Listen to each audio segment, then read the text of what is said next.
and welcome everybody. It's Monday night. It's a normal edition of Tea and Tops. Obviously, you can see there's no Graham tonight. It's just myself and Jason, and I've got Rob on tonight, and we'll bring him here there. So, just a quick update. Our Bunt group. Congratulations. We were able to collect all 35 Iconics in a week and a half's time with time to spare, plus kick off the other one there. So we will be getting that Shohei Ohtani card, and we will do a raffle to see who wins that card. So it should be exciting stuff. Thanks for everyone contributing. And I can kind of imagine that the card counts will be probably around maybe a little bit more, but it'll be a fun thing to see who wins that card. Anyways, let's bring on our guest, Rob. Rob, how you doing tonight? Yeah, really good, man. How about yourself? Yeah, doing fine. So you've got a card grading group. It's probably one of the few people that actually do a grading service here. Can you tell us a little bit about it? I work primarily. I initially started off with HGA, working with them. I don't know if you're familiar with them or not. They're kind of their specialty. They came around basically in the crux of PSA, BGS, and SGC, all basically having massive backlogs. And they came around as a new type of option. And when they got involved and started doing that, I started to see their product, and I started to buy a few of their cards, and I linked in with them pretty immediately to say, look, you know what, I think this is a good service. I really liked your product. I'd like to work with you guys. And that's kind of how I started going with them. That was about 9-10 months ago, give or take. And I've been kind of submitting them to them ever since. So what made HGA stand out for the rest? We know there's the big three, and there's always a couple of other companies that are kicking about. HGA do something completely different that you don't see with the other companies. It's all about basically the computerized grading, to be honest, the standardized computerized grading. One of the things that sets them apart is that there's not as much human interaction within the actual grading of the card. It's used in that manner, and I think that's the part that I like. That it should in theory be more consistent than 50 people trying to do it the same. You know what I mean? And I think that's the biggest benefit of it. The slight downside, it's almost impossible to get a 10. I'm talking like, I don't know. I think I've submitted over 1,000 cards, and I think we've had 3. Wow, like that's hard. That's hard. that is really hard there. So I don't have any. Well, I do have one card, but graded. But I know it's really hard. So you talked about how you have the human element that normally would look at that card. Can you explain to the audience who may not be familiar with grading exactly what are they looking for when they grade a card? Okay, so you have your 4 main components. You have surface, corners, edges, and centering.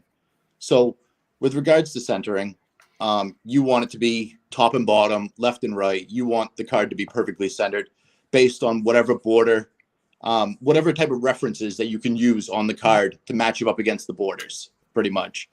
Obviously, depending on the type of card, it varies of how you kind of identify that, but that's the idea.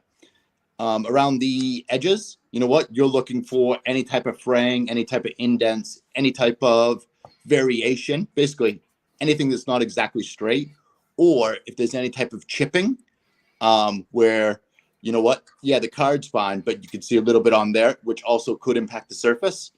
And then corners are pretty self-explanatory. You want them 90-degree angles. You want them exactly spot on and perfect. And those are kind of the 4 elements that you always want to look at.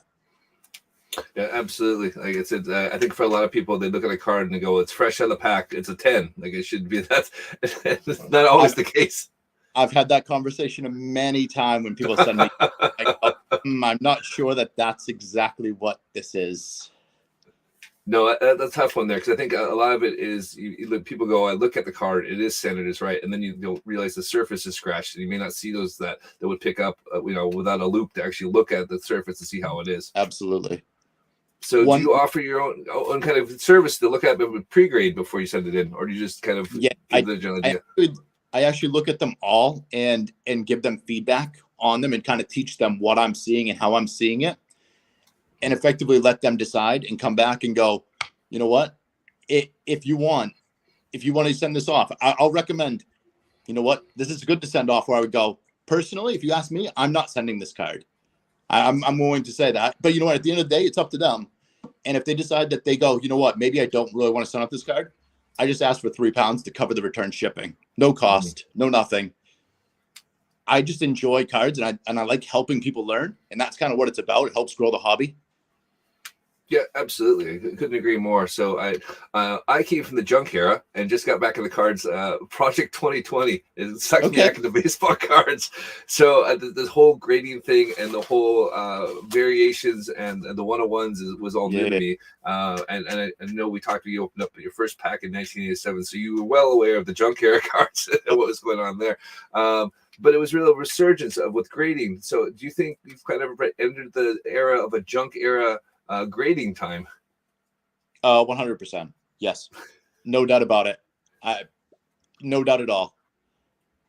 So yeah, I mean, there was a yearly backlog. I know people are saying they're getting that from the various companies that was, and we'll touch on that later. But yeah, it's almost taking a year to get people's cards back because they were going, you know what, it was a lockdown. I found my old 88 tops. You know what, I'm going to have the whole set slabbed and see where it goes from there.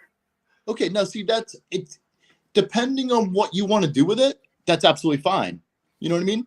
For myself, if I'm PCing a card and I want it for my PC and I want it to look nice, I don't care that there's 7 million other ones out there.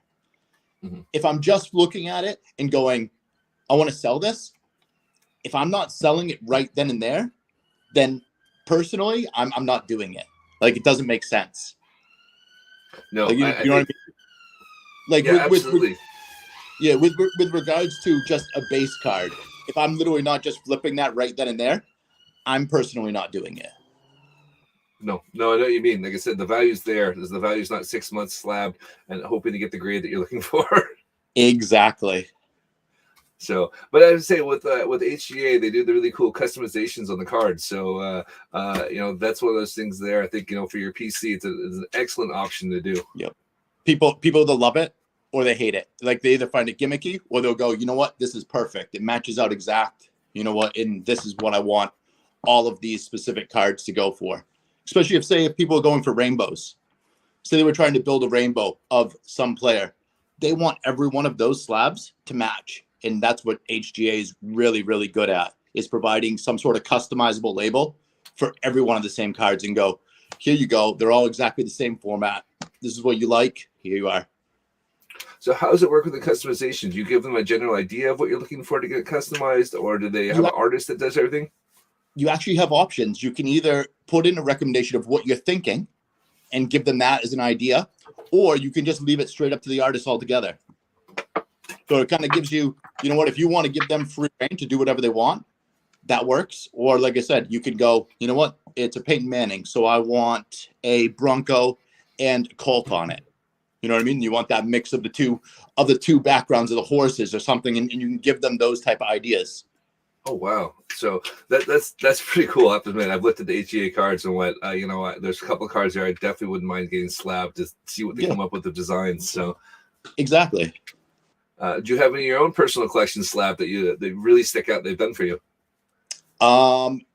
Yeah, I've done a few downtowns. Mm-hmm. So in the downtowns, how usually the background they're different types of things that reference the city or reference the team that they're on and different that. And I find that they do just a really, really good job of matching those out and making it almost like as one unit. Like, basically, it accentuates the card. It doesn't overshadow the card, but it just builds right into it nicely. Yeah, I couldn't agree more. I've seen quite a few on it. We have our Twitter account's usually full of everyone their slabs, and they look absolutely beautiful. I think it's definitely the option to go. And how would you say the differences between, say, AI grading versus hand grading these things? Because obviously the bigger companies, one of the reasons they backlog is because they can't hire enough people to actually grade the cards fast enough. Yeah. Well, from the perspective of 10s, every place else is easier. But that's only because it's just so difficult. Regarding the 9s, I think that sometimes there is a little bit more flexibility with HGA, where other companies, they might hit an 8.5, but they end up a 9. It's just the matrix are a little bit different, I think, compared to other ways. Like, that top end is impossible. And then the range to 9 might be a little bit easier. Mm-hmm. So yeah, I mean, it's definitely hard to see. Look at you look at cards by hand and go, okay, it looks good there. But I think with the AI, I think that's absolutely the future where things are going at the moment. Yeah, agreed. Yeah, do you think that would actually speed the service up for them? Because again, I don't know exactly how it works. I would assume that they scan the card and then look at it and find a detail that way. In theory, yes. I know that initially they didn't have it when they first started, and this kind of actually goes back to individual submissions. So the way that it works, when they get a card in, it goes into a what they call like a batch. Mm-hmm. So you might have 20 submissions, 30 submissions, 40 submissions in this batch. They then take it and they basically have to put the card on the scanner, right? So to be scanned in the system. They have a frame that's built up for 9 separate cards to be done at once. What slows them down, though, is where an individual submitter submits 1 card or 2 cards because they're not able to use that whole space. So it still takes the time of high scanning, right? Except now you're only getting 2 cards out of it. Rather than if somebody submitted 9 cards, it takes just about the same amount of time, but you get all those in one shot. So that's really interesting. I wouldn't have known that. So in theory, it should speed it up, but anybody that's not hitting that 9 mark is actually slowing it down. Right. Okay. So I take it when you do a submission, then they actually say doing batches of 9 because it makes it actually easier for them. They don't, but that's what they should be saying. Yes, 100%. They should absolutely be telling you, please submit in batches of 9. Right. Okay. I don't know. It would make their life much easier to say that, but you never know. Yeah, I don't know. I think it's one of those things where you don't want to alienate people because you don't want to possibly offend a new customer because a new customer probably isn't going to want to submit 9 cards at one time. Let's be honest. They don't want to submit 9. They want to do 1, 2, 3, try it out, see how it's going. You can't really alienate those people because you don't know when the next cards they're going to send. The next one, they might say and 18 cards in. Yep. Yeah, absolutely. They really want to, grow the business that way. And they've really kind of made a name for themselves right off the bat there. I mean, I think you've seen grading companies come and go over these days and only a few kind of kick around. But, HGA has really kind of stuck out doing something different and doing it well. Yeah. Yeah, agreed.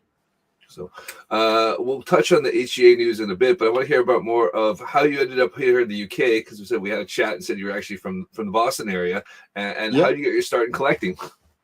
So I ended up in the UK about 13 years ago when my wife was accepted to vet school in Glasgow. At the time, I was working for a company that basically said wherever you want to move, we'll sponsor you and get you there. So off I went, sold my house, liquidated everything, and moved over. And then we just kind of have just decided to stay ever since. Go on.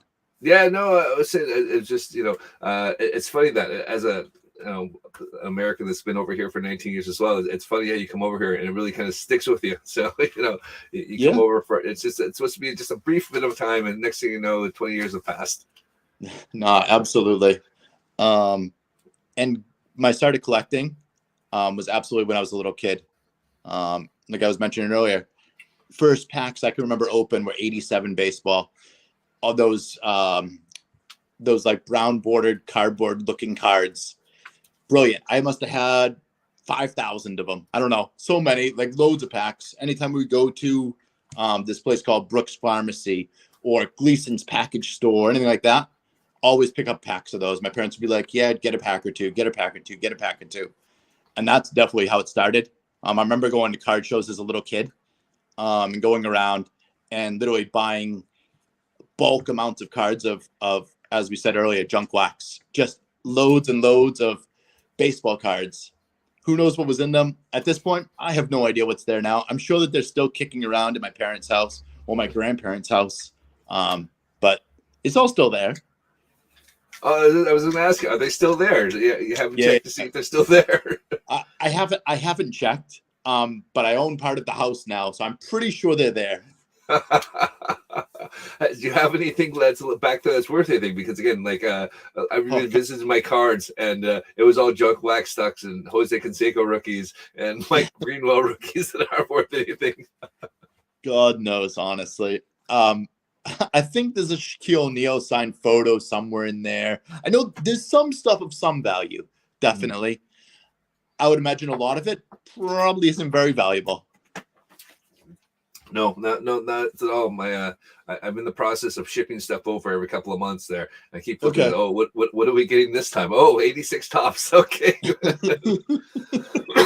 So, yeah. So it's always fun. Exactly. It's a nice flashback. It's a nice memory.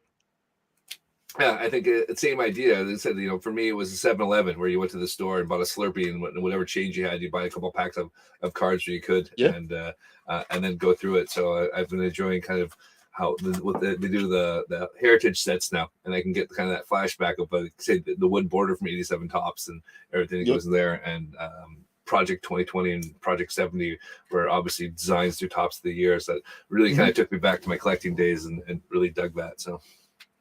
Brilliant. So so we moved over here. How'd you do for cards? As obviously there's not much of a card market over here. So what were you doing to get your cards? I get regular shipments from the US. Like I said, I still have family and friends there. I'll buy something online. I'll buy it from Target. I'll buy it on eBay. I get it shipped to someone's house and ask them to ship it over, basically. It's really the only efficient way to do it. You know what I mean? Don't wrong. I'll support some of the different sites, and I'll join some of the breaks here and different things like that. But for bulk and quantity, I'm probably going and ordering from home. Well, that's where it is, especially if you're looking for something that's not modern. You have to go back and really kind of track it down to see someone that can buy a box or eBay or stuff like that. Have you ever tried the app Whatnot? I have it. I haven't actually looked at it too much. Can I recommend giving it a go? All right, I'm gonna look at it now. I'm gonna look this. It's pretty interesting, and it's got variety. It'll have a few dealers that will have cards back to the. I don't know. I think there was one guy that was doing 1909 tobacco cards the other day on there that was selling those off. The 1930 Gordy baseballs, then into the 50s of slabs and different things and so on and so forth. And it's not always just the high end stuff. It's talking low end, like, I don't know, PSA 4 of some random no-name guy or some, may not have been a no-name guy, but he would play 40 years before I was born. You know what I mean? It's like one of those type of things. And there's a lot of variety. Don't get me wrong. There's a lot of weird people on there, and some of the streams get on my nerves, but you can find some gems of streams and people that are very down to earth and honest and get some really good deals. Oh, cool. All right. I will check them out there. So Graham's usually the one who's on the stuff on there, but I'm usually the vintage guy. So it's always one of those things to kind of look back and see what's out there. It's worth the peek. I'm going to the National this year, so I'm curious to see what's going to be there. Oh, I have 2 weeks to myself, so I'm going to go out there with no kids. It's going to be fantastic. That's in Atlantic City this year, right? It is in Atlantic City. Brilliant. Have you been before? I have not. No. I would love to, just not had a chance. No, exactly.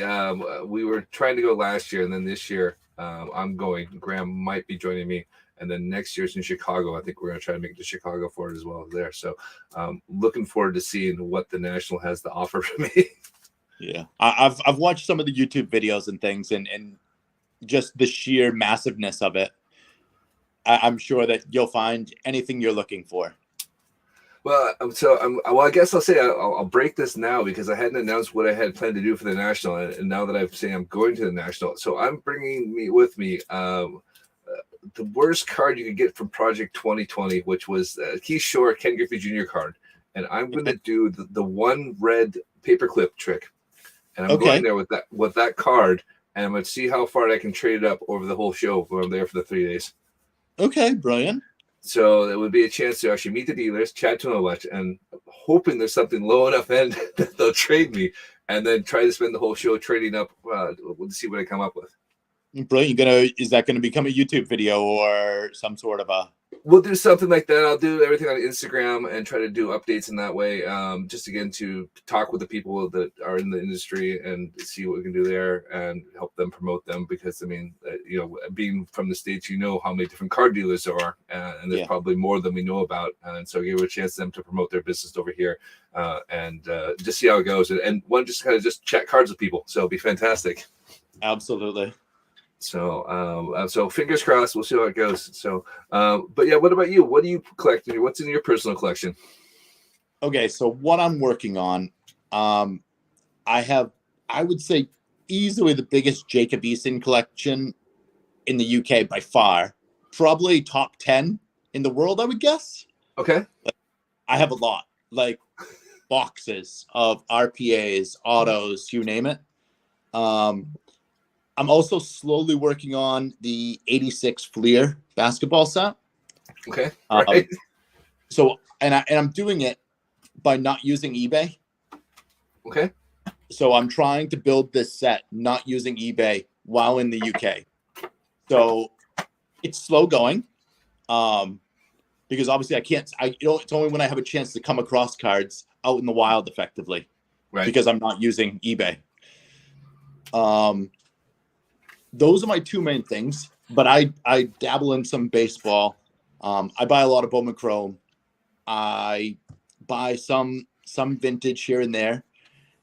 Basically, I'm pretty spread out. The only thing I really don't collect is hockey.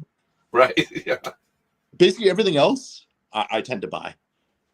Right. Yeah, that's cool. Obviously, the 86 Fleer, that's gonna be a tough one. Do you have the key card for that? Not yet, but that's an easy one to find. That's actually the most easiest one to find. Right. Okay. I mean, obviously they're out there everywhere, and everyone's doing their best to have it graded so it's the best possible condition it can be.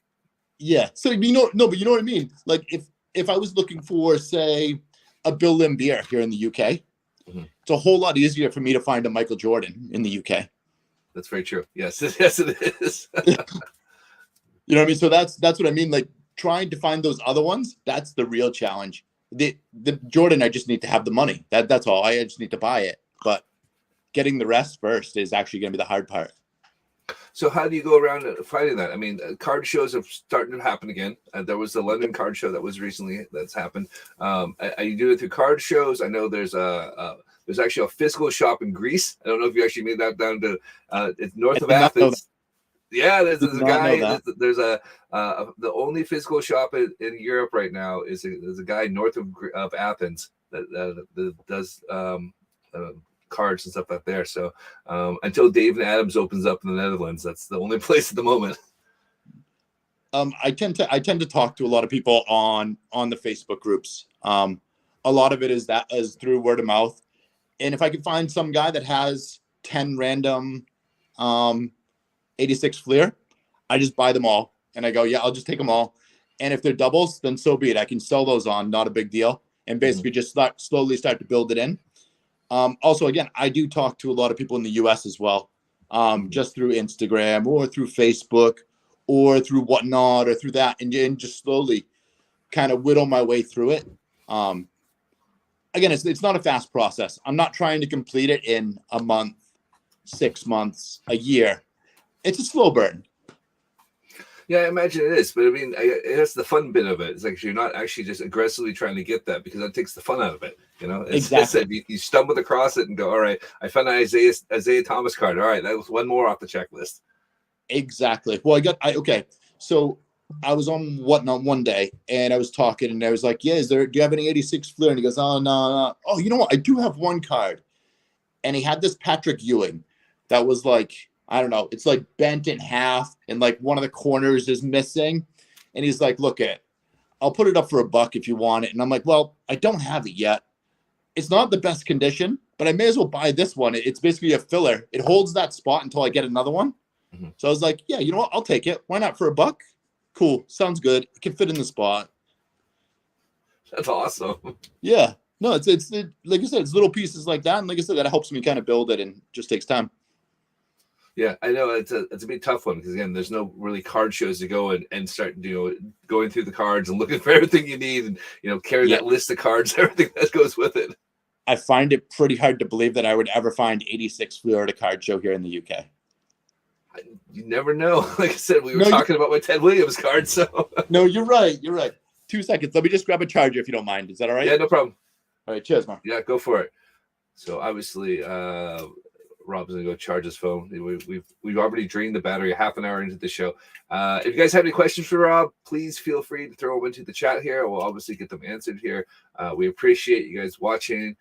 And I know Graham is chomping at the bit that the fact he couldn't make it tonight. He was absolutely gutted, but he was indisposed, and he'll be back next week. So no big deal about this. But yeah, please feel free if you have any questions about Rob or his group, go ahead and jump on in and ask them away, and we'll get to it in a little bit. So just there we go. All right, hey Laura, there you go. She says, "Oh, well, there you go. I'll put it up there so you go there." So there you go. One of our regulars there, Laura, says hello to both of us. So, hey, Laura. So, Laura, your card went out yesterday. I hope you enjoy it. She bought a card for me the other day. So, so what's been your most unusual find in the UK? Now you've been collecting here. There's something you wouldn't normally see here. Well, besides 86 Flair.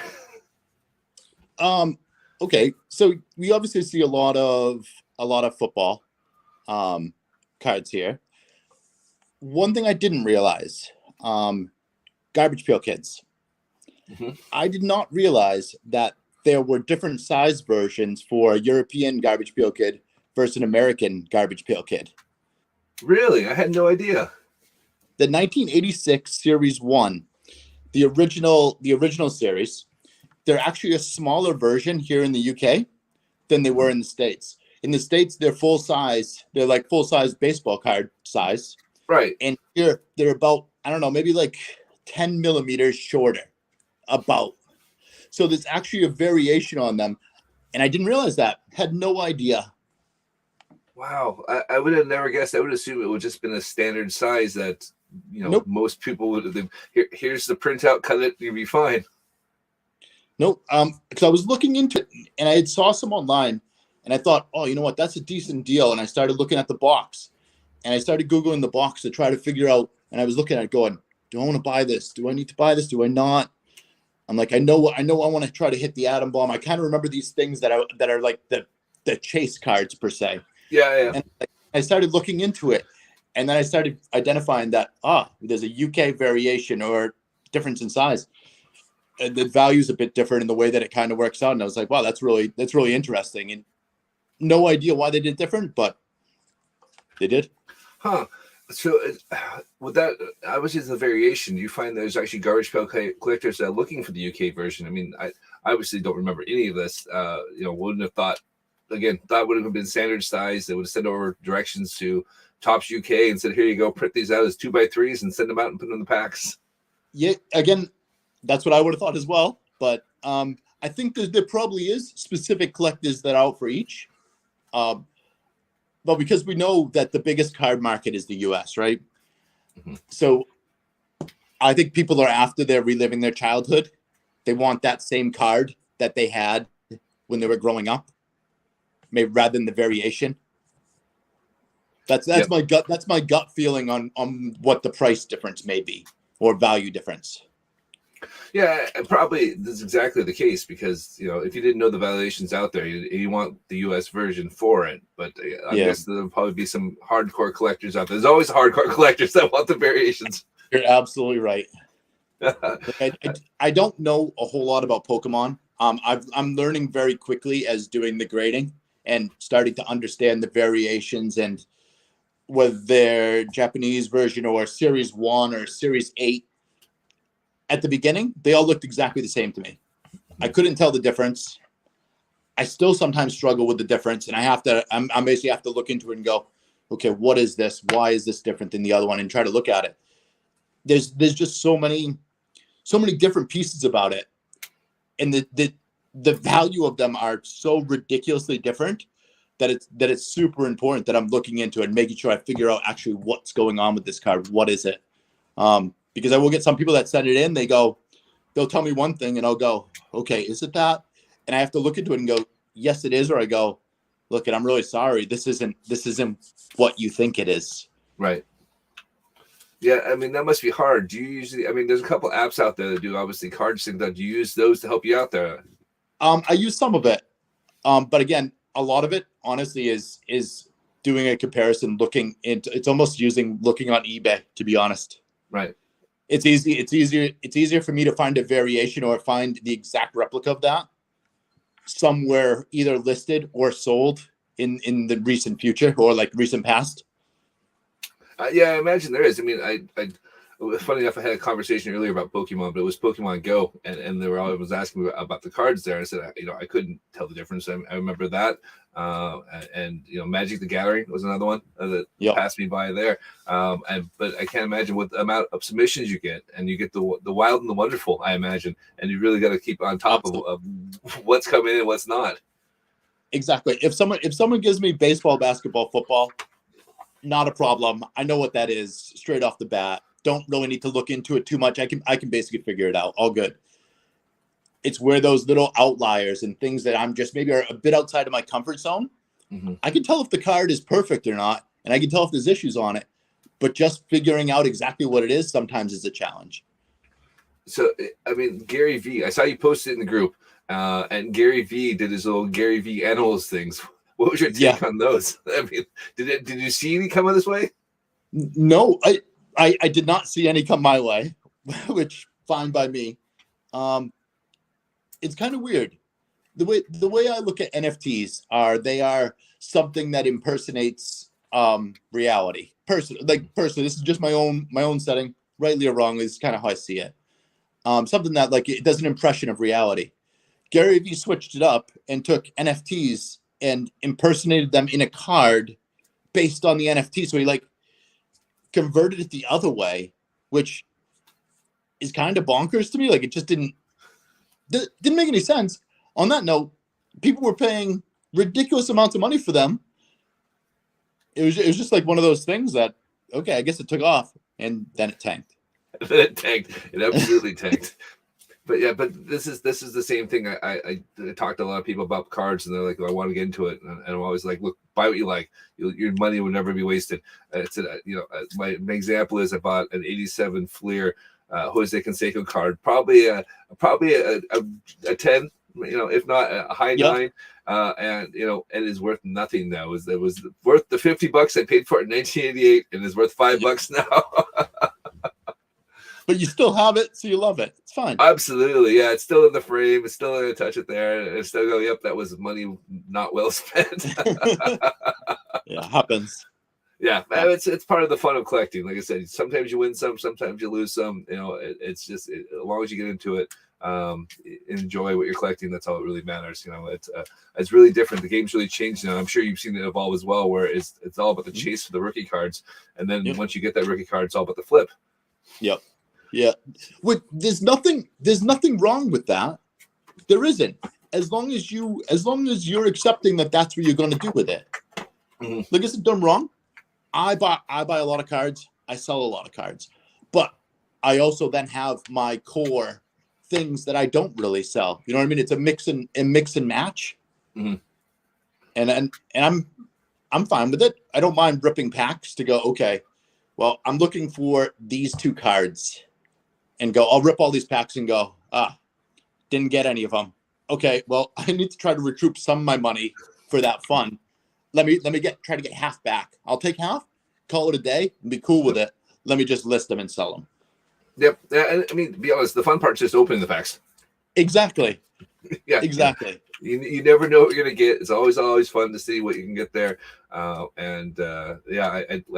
We did a fundraiser for the Negro League Baseball Museum, and part of the interviews we had everyone open up a pack of $89 and 87 tops, and then have them talk about any of the players they remembered.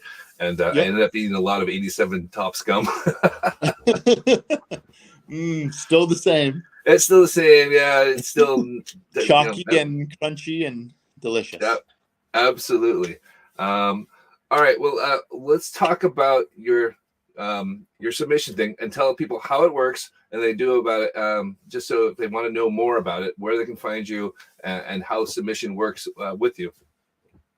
Yep. So really simple. I have a group on Facebook, Rob's UK HGA grading group. Basically, all you have to do is either message me or drop. I have a few different posts in that say, if you drop your email address here or send me a PM with your email address, I basically forward you on a FIQ sheet with kind of the different stuff about the submission as well as a form to fill out. Recently, I have actually started to accept submissions to SGC as well. So I do that kind of in tandem for the people that like that. Once you have the form and you're ready to submit, you email me back a copy of the form and then post your cards. No payment until I have your cards in hand and I've actually reviewed them. After review, as I mentioned earlier, if based on my feedback, you go, no, you know what, I don't want to submit that. I'm happy to just send them back, no cost, just to cover the shipping back. And if you want to move forward, this is kind of where payment comes in. The submission closes the end of every month. HGA currently right now, their doors are not accepting submissions because they are clearing all backlog. I don't know how well any of you know or how much you guys might remember of this, but initially when they first started, their motto was 20 days is 20 days. Obviously, they fell off of that, which is unfortunate. It would have been good had they been able to maintain that. They pushed it. Let's be honest. They pushed it. They were like, you know what? We need to take all these customers. Let's get them in the door, just like the other grading companies did. It hurt, but was what it was. So they've made now a change to kind of get back to them. Probably looking at submissions opening up the end of this month or early next month. Like I said, I submit at the end of each month. Hopefully they get back to that same time frame. SGC is running about 20 days on their standard service for return. So they're roughly about a month from when I would send them off to when they're back in the house. Once they come back, I do a review on my page, a reveal of each of the cards that have come back and what the grades were. And I try to get them shipped out to you the same day or the next day. And that's pretty much it. It's pretty hassle-free. Try to take out all the work if possible out of it. Yeah, brilliant. Like I said, I think for a lot of people, they've not submitted that many cards. They bought graded cards off eBay and whatnot there. But, I think you provide a pretty excellent service for the UK because it's hard to get stuff over this way. And especially, and someone to organize it all and get it, the logistics of everything is much harder than people think. Absolutely. So we've just keeping track of people's cards and making sure that you're not submitting two of the same card from different people in the same submission and those type of things. It doesn't sound like a big deal, but if it gets fucked up, it's a massive deal. You know what I mean? Like it's a huge problem. So it's all about keeping organized and making sure that you have all your ducks in a row. I imagine that must be hard because if it's the same card, you gotta remember which card is whose for the grading thing. So exactly. So it's about making sure that I'm submitting them within different orders. Mm-hmm. Cool. All right. So Laura's got a question for you, and I'll put it up on the screen for you if you can read it out there. So, you ever submitted a card and the grade is completely off what you thought it would have been? Yes. It was a Killian Mac that was submitted, and it was a mosaic to 20 or 25 Killian Mac. When I submitted the card, I thought this for sure is a 9.5. Front, perfect. Nothing wrong with it. Back, looked at it, nothing wrong with it. It comes back, and it came back a 4. And I'm like, whoa, a 4. Wow. I'm looking at the front. I don't see anything. Nothing. I'm looking at the back, and I'm like kind of looking at it straight on and side. And I'd even taken photos of this card before sending it off and kind of sent it on to them. Then I slowly hit a random angle, and I could see a line, like not like a diagonal, but like maybe a 65-degree like line like that, about 1.5 inches long, of an indent in it. And literally, I started looking at the photos, and on one of the photos, there was I could just see the tip of it on a previous photo that I had taken before submitting, and I'm like, shit. That I should have caught that. The guy sending it into me should have caught that. We didn't see it. And I had to kind of go back to him and go, look, I'm sorry. Unfortunately, we've missed the back of this card. We did not see this line. You know what? I'll hold my hands up. I'm not perfect. And you know what? That was the whole thing. And that's been the biggest shocker that I've had. I think that was either in the second or third submission that I did. I felt really bad because I would have liked to have just kicked it back to him without submitting it. Would have saved him money. Would have saved me kind of the embarrassment of having it come back as that. But yeah, it is what it is. You hold your hand up and you go, my bad. We'll try not to do that again. I know the guy has kept it in his 4 slab. He's like, well, I've got this 4. It's definitely a pop 1. So good. That's kind of how he's looking at it. That's a good way of looking at it. Yeah, you know what? You gotta take the bright side with it. Yeah, that's pretty good. Yeah, I mean, other than being upset, there's not much you can do. Like I said, it's a a slight indentation that you both missed, and yeah, it is what it is. Yeah, you know what happens? It does happen. Yeah, no, that's a good question there. So I like that, Laura. That's a good one. All right, so we'll talk about HGA. They're obviously been in the news lately. They have a backlog. They were sold, and they have new ownership. Do you know much about the new ownership and how they're involved or what's going on with that? The ownership, I believe, was actually a major investor about 3 or 4 months ago when they were upgrading some of their equipment. And again, I don't know the ins and outs of everything. I only know what I can kind of see on Facebook, to be honest with you. But I do know enough that the original owner, Tyler, let's be honest, I think he's had some. I think he realized that this thing took over his life, where he no longer had the ability to do some of the stuff that he'd like to do previously. All of a sudden, you had, I don't know, 400 people relying on you. You had all these, any type of problem was always coming to him. Everything was going to him. Everything was going to him. I'm guessing he probably had enough and said, look I like what I've done. I like that I've given this a go. But you know what? If you want to cash me out and you want to run with this, I'm okay with that as well. I'm hopeful that it gets better. And I will say from a work perspective and my point of contact, the person that I speak to the most, they seem actually pretty happy with the decision. It seems like maybe now that some of the decisions may not get bottlenecked or some of the problems might not get bottlenecked with only 1 point of failure. Well, I guess that's probably not the right word, but you know what I mean? Like it's not getting all just to one person now. I think they're probably going to build maybe a bit of a better management structure within the whole system in the company. Well, like I said, it was just interesting. It seemed to come out of the blue that Tyler was all of a sudden bought out, and then let's go in the background we didn't know about. I don't particularly think it came out of the blue. Like you could, if again, I followed it pretty closely because again, I've been working with them for 9 months, and you could see he was slowly trying to pull away a bit to give him a little bit of separation. You know what I mean? Initially, it was always message Tyler to find out what's going on. Message Tyler. If I was thinking that, and I had messaged him a couple times in the past, how many other 1,000 people have messaged him? You know what I mean? Like, and again, people are probably bothering him about a card or give me a discount because I want to submit this many cards, or who knows? You know what I mean? It could be any number of random things.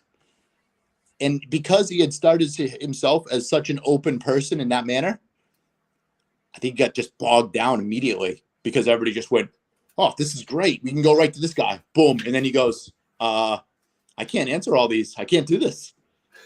Fair enough. He got overwhelmed. But I mean, business is good. But yeah, it obviously takes over. Yeah. Cool. So I'm hopeful that it kind of makes it better. And like I said, from the contact that I have, they're happy. They seem happier, and they've actually said, you know what, this is actually a really good thing. I do notice that they've just announced 2 days ago that they've reduced down their individual submission prices by a little bit, dropped it by $2 or $3 a card, depending on the different time frames. So I think they're preparing to make kind of things better. They kind of know that they need to get back on track relatively quickly, while the other companies are kind of still having some issues. Because let's be honest, if PSA all of a sudden came and said, we've cleared our last 4 million backlog, we're dropping back down to $10 a card, like, in all reality, people that are collecting for profit aren't going to be sending to HGA. They're going to send to PSA because it wouldn't make sense otherwise. You know what I mean? Like, I'm a realist. I know if a PSA 10 is selling for a 10 and an HGA 9.5 isn't going to hit that exact same number. Right. Like, it's not. But that's okay. Like I said, that's okay. But you just have to be realistic about it. I'm never going to go, yeah, that's going to sell for more than that. You're just lying. You know, and that's what it is. It's a lie. Yeah, I think me and Graham have had many conversations about this, what kind of the future of that there, and we really thought like the AI technologies really should lift their game up because there's always a bit human error element, and even with AI there'll be somewhat a human error element, but it'll be limited so literally. So we've been kind of watching them from afar for the past year. One, because the custom labels are awesome, and two, just like I said, like. If AI is going to be scanning your cards, I mean, if you can get a 10, in theory, it should be worth more. Oh, you know what? The 10s actually do come as a premium. If you hit a 10 on an HGA, you should absolutely be able to sell it for more than a PSA 10. No doubt about it. Don't get me wrong. Don't do it on auction, but do it as a buy it now or as a best offer. But you should be able to get more than a PSA 10. Yeah. So yeah, I agree. I think with the AI, like I said, it takes the guesswork out of everything there, and really will I think if they can stick around, then I think that they'll definitely could be one of those ones you got to watch out for and jump in there. So you mentioned before they are backlogged at the moment. That was April 20th. They made their announcement. They're shutting things down for, I've heard 4 to 6 weeks. I've heard 5 to 7. So it sounds like they must be clearing things out pretty quickly. I have noticed. Right now for group submissions, and this was the 40-day orders, we have one that's at 35 and then one that's at about 18. But the one that was older has been cleared now. So they're on pace. Will they get that 40 done in the next 2 days? I don't know. Maybe. I'm going to guess it might be a few weeks late, but there's always a possibility. At least at this point in time, for myself, they're right on schedule. Right. Okay.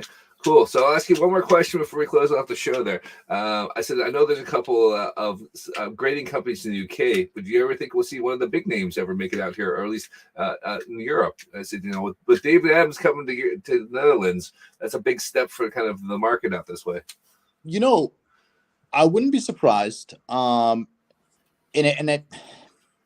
I don't like CGC has I believe, correct me if I'm wrong, but they have a massive arm in France, don't they, CGC?